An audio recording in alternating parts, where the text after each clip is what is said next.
तो आज हम बात करने वाले हैं एसीएल की। एसीएल और इसके ट्रीटमेंट्स। आज हमारे साथ हैं डॉक्टर हिमांशु। एसीएल क्या होता है? हम कई बार ये टर्म सुनते हैं, तो व्हाट इज एसीएल एंड इसके क्या ट्रीटमेंट्स होते हैं? देखिए, एसीएल घुटने के अंदर एक बहुत इंपॉर्टेंट लिगामेंट होता है। हमारे घुटने में दो बोन्स होती हैं, फीमर और टिबिया, जो आपस में जुड़ के घुटने का जॉइंट बनाती हैं। अब कोई भी जॉइंट जब बनता है तो उसको स्टेबिलिटी देने के लिए उसके चारों तरफ लिगामेंट्स होते हैं। तो हमारे घुटने के अंदर 4 लिगामेंट होते हैं। 2 भारी हिस्से में होते हैं जिन्हें कोलैटरल्स कहा जाता है। एक लिगामेंट आगे की तरफ होता है जिसे एंटीरियर क्रूशिएट लिगामेंट या एसीएल कहते हैं, और एक लिगामेंट पीछे की तरफ होता है जिसे पोस्टीरियर क्रूशिएट लिगामेंट कहते हैं। अब लिगामेंट चारों दिशाओं में होने के कारण हमारे घुटने की स्टेबिलिटी सारे प्लेन्स में स्टैब्लिश होती है। एसीएल मतलब एंटीरियर क्रूशिएट लिगामेंट, यानी कि घुटने के आगे के हिस्से वाला लिगामेंट, जिसका फंक्शन होता है घुटने को आगे निकलने से रोकना, यानी कि पैर को स्टेबिलिटी देना। यह एसीएल का मुख्य फंक्शन होता है। और एसीएल इंजरी होने के कारण जो मरीज को तकलीफ होती है वह दर्द की और लचक की होती है, जिसके कारण वह अपनी डे टू डे एक्टिविटी नहीं कर पाता, स्पोर्ट्स नहीं खेल पाता, वह रोजमर्रा के कामों में उसे एक लचक महसूस होती है, कॉन्फिडेंस मिस होता है। तो एसीएल हमारे घुटने के लिए एक बहुत ही इंपॉर्टेंट लिगामेंट है। तो कैसे ये हम पता लगाते हैं कि अब हमें ये इंजरी हो गई है? क्योंकि हम स्पोर्ट्स भी खेलते हैं, कई सारे काम करते हैं, लेकिन हमें डिस्कम्फर्ट कभी फील होता है और कभी पेन भी होता है। तो कैसे इसका कोई तरीका है इसको आइडेंटिफाई करने का कि अभी हमें ये एसीएल वाला प्रॉब्लम है? देखिए, ये बहुत ही अच्छा क्वेश्चन है, क्योंकि अक्सर मरीज हमारे पास आते हैं कि जो वीकेंड पे क्रिकेट खेलते हैं, ऑफिस गोयर्स होते हैं, जिनको सैटरडे संडे खेलने का शौक होता है। अब कोई भी एक्टिविटी अगर रूटीन में नहीं की जाएगी तो उसमें दर्द की शिकायत होना एक नॉर्मल सी परेशानी है। तो सिर्फ दर्द का होना लिगामेंट इंजरी का साइन नहीं होता है। लिगामेंट का मुख्य फंक्शन होता है स्टेबिलिटी देना, यानी कि घुटने को या कंधे को, जहां का भी लिगामेंट है, उसे मजबूती देना। तो एसीएल इंजरी का जो पहला साइन होता है वह होता है कॉन्फिडेंस ना होना, खेलते हुए ऐसा लगना कि जैसे हम गिर जाएंगे, हमारा पैर आगे पीछे हो जाएगा, या चलते चलते हमारा घुटना फंस जाएगा। यह मुख्य सिम्टम होता है एसीएल इंजरी का। जब लंबे समय तक एसीएल इंजरी बरकरार रहती है तो घुटने में जितनी बार घुटना झटका खाता है या लचक खाता है, दर्द भी बनता है। तो ये कहा जा सकता है कि दर्द के साथ अगर पेशेंट्स को लचक आ रही है, अगर चलने में कॉन्फिडेंस नहीं है और स्टेबिलिटी कॉम्प्रोमाइज हो रही है, इसका मतलब आपको एसीएल इंजरी हो सकती है। ये हमने आइडेंटिफाई कर लिया कि अब ये एसीएल की प्रॉब्लम है किसी को, तो इसके क्या ट्रीटमेंट ऑप्शंस हमारे पास रहते हैं? देखिए, अमूमन जब इंजरी का शुबा होता है या मन में डाउट होता है कि हमें एसीएल या कोई लिगामेंट इंजरी है, तो सबसे पहले हमें अपने आसपास में जो भी ऑर्थोपेडिक सर्जन है उससे मिलना चाहिए, क्योंकि ऑर्थोपेडिक सर्जन ही डायग्नोज करके बता सकता है कि यह इंजरी किस ग्रेड की है। तो डॉक्टर के द्वारा देखे जाने पे, क्लिनिकल एग्जामिनेशन किए जाने में अगर घुटने में स्टेबिलिटी कॉम्प्रोमाइज लगती है या कम लगती है तो है एमआरआई एडवाइजेबल होता है। एमआरआई एक बहुत ही कॉमनली परफॉर्म किया जाने वाला टेस्ट है, जो स्पेशली हमारे दिल्ली एनसीआर में ऑलमोस्ट हर जगह अवेलेबल है। एक अच्छा क्वालिटी एमआरआई डायग्नोज करने के लिए कंपलसरी होता है एसीएल इंजरी के लिए। एमआरआई के बाद आप अपने ऑर्थोपेडिक सर्जन से वापस जाके मिल सकते हैं, जो कि आपकी हेल्प करते हैं कि यह इंजरी कंप्लीट है, पार्शियल है, या इसके साथ में और कोई परेशानी भी है। तो एमआरआई की जांच एसीएल को डायग्नोज करने के लिए बहुत इंपॉर्टेंट होती है। तो कई बार ये सुना जाता है कि एसीएल को हम विदाउट सर्जरी भी ठीक कर सकते हैं, और कई बार कहते हैं कि इसकी सर्जरी करवानी पड़ेगी। तो ये एक कंफ्यूजन है इसमें, क्या आप इसे क्लियर करेंगे थोड़ा सा?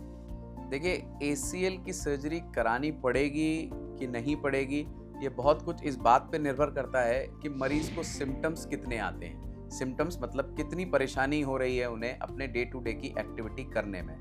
जैसा मैंने पहले बताया, एसीएल एक बहुत इंपॉर्टेंट नी का स्टेबलाइजिंग स्ट्रक्चर है।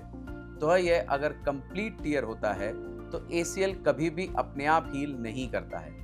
पेशेंट्स को अक्सर ये भ्रम होता है, डॉक्टर्स द्वारा भी बताया जाता है, क्वालिफाइड फिजियोथेरेपिस्ट द्वारा भी ये ज्ञान दिया जाता है कि फिजियोथेरेपी करने से एसीएल सर्जरी से बचा जा सकता है। पर ऐसा नंबर ऑफ पेशेंट्स बहुत कम होते हैं जो सिर्फ फिजियोथेरेपी से अपने आप को उस लेवल तक ले आते हैं कि उनकी डे टू डे की परेशानियां, डे टू डे की एक्टिविटी में परेशानियां नहीं आती हैं। पर अमूमन अगर एसीएल का कंप्लीट टियर है तो सर्जरी की आवश्यकता ज़रूरी होती है।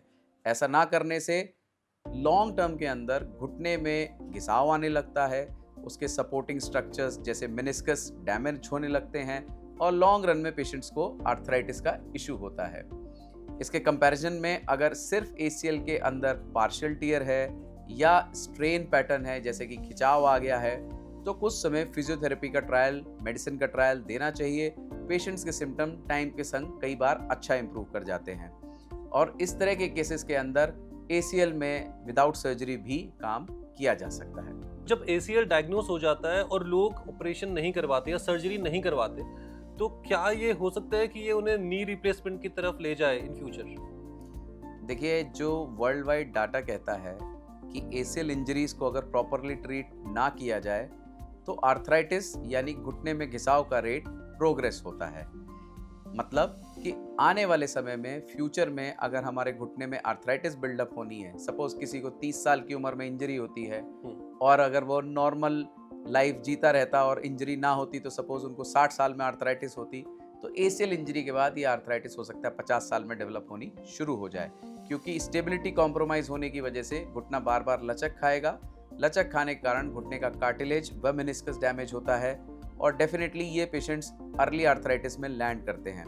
आर्थराइटिस के ट्रीटमेंट के बारे में हम और किसी दिन किसी और पॉडकास्ट में बात करेंगे कि ये नी रिप्लेसमेंट आवश्यक है कि नहीं, पर डेफिनेटली नी आर्थराइटिक होने के चांसेस बहुत हाई होते हैं। हमारे पास ऐसे पेशेंट्स भी आते हैं जो चोट लगने के कुछ दिनों से कुछ हफ्तों के बीच में सर्जरी करा लेते हैं और ऐसे पेशेंट्स भी आते हैं जो काफ़ी लंबे समय, सालों के बाद आते हैं। दोनों की सर्जरी करने के बाद उनकी रिकवरी के ट्रेंड में बहुत अंतर होता है। उनकी रिकवरी कितनी अच्छी हुई है यह इस बात पर निर्भर करता है कि उन्होंने कितना टाइमली सर्जरी कराया है। पर यह बात फैक्ट है कि अगर सर्जरी नहीं की जाए तो नी में आर्थराइटिस का रेट बढ़ता है। तो ये जो सर्जरी है ACL की, ये कितनी बड़ी सर्जरी है और क्या इसमें हम इंश्योरेंस को यूज़ कर सकते हैं? ये काफ़ी लोगों का क्वेश्चन रहता है। किस तरीके से सर्जरी को परफॉर्म किया जाता है? क्या इसमें रोबोटिक्स का भी यूज़ कर सकते हैं? तो आप इसके बारे में कुछ बताएंगे? देखिए, ACL सर्जरी आज की डेट में बहुत ही सक्सेसफुल सर्जरी हो गई है, क्योंकि ये आर्थ्रोस्कोपिक प्रोसीजर द्वारा की जाती है। आर्थ्रोस्कोपिक मतलब की होल सर्जरी है। इसमें दूरबीन विधि द्वारा यानी आर्थ्रोस्कोपिक सर्जरी द्वारा लिगामेंट को वापस बना दिया जाता है। लिगामेंट को पैर की मांसपेशी लेके ही रिकंस्ट्रक्ट किया जाता है। नेचुरल लिगामेंट्स भी आते हैं, आर्टिफिशियल लिगामेंट्स भी आते हैं। इसकी सर्जरी एक बहुत ही quick in quick out surgery हो गई है। ऑपरेशन करने में लगभग आधा घंटे से 1 घंटे के बीच का समय लगता है और पेशेंट को अगले दिन घर भेज दिया जाता है। छोटे छोटे कुछ स्टिचेस आते हैं पैर पे, अगले दिन से फिजियोथेरेपी स्टार्ट कर दी जाती है और पेशेंट्स अमूमन अपनी नॉर्मल लाइफ कुछ दिनों से कुछ हफ्तों के बीच में रिस्टोर कर लेते हैं। अब आपने पूछा क्या ये सर्जरी रोबोटिक विधि द्वारा की जाती है, तो ACL अभी तक रोबोटिक विधि द्वारा हिंदुस्तान में नहीं किए जाते हैं।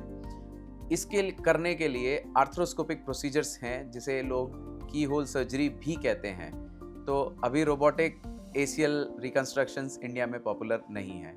इस सर्जरी करने के बाद क्या कॉम्प्लिकेशंस हो सकती हैं किसी को और किन चीज़ों का हमें ध्यान रखना चाहिए? ये ACL सर्जरी के बाद कॉम्प्लिकेशन का रेट काफ़ी कम होता है, पर पेशेंट्स को काफ़ी एहतियात बरतने होते हैं। शुरू के कुछ हफ्ते उनको स्पोर्ट्स एक्टिविटीज़, स्ट्रेनस एक्टिविटीज़ नहीं करनी होती। ये सर्जरी भले ही शॉर्ट ड्यूरेशन सर्जरी है, बट इसके बाद रिकवरी का ट्रेंड बहुत कुछ पेशेंट की अपनी मेंटल वेलबींग, फिजिकल वेलबींग पे डिपेंड करता है। पेशेंट्स को रेगुलर बेसिस पे फिजियोथेरेपी सेशंस लेने होते हैं। रिकवर होने के बाद भी मसल स्ट्रेंथनिंग एक्सरसाइज करनी होती हैं और इनिशियल कुछ वीक्स टू मंथ्स उनको स्पोर्ट्स एक्टिविटीज़ के लिए हम मना करते हैं। इसके बावजूद कॉम्प्लिकेशन होने के चांसेस रहते हैं, जैसे अर्ली पीरियड में अगर इंजरी हो जाए तो रीटियर, दोबारा टूटने का खतरा होता है। बट अमूमन देखा जाए तो इस सर्जरी के संग एसोसिएटेड कॉम्प्लिकेशंस काफ़ी कम होते हैं। रिकवरी ट्रेंड काफ़ी फास्ट रहता है।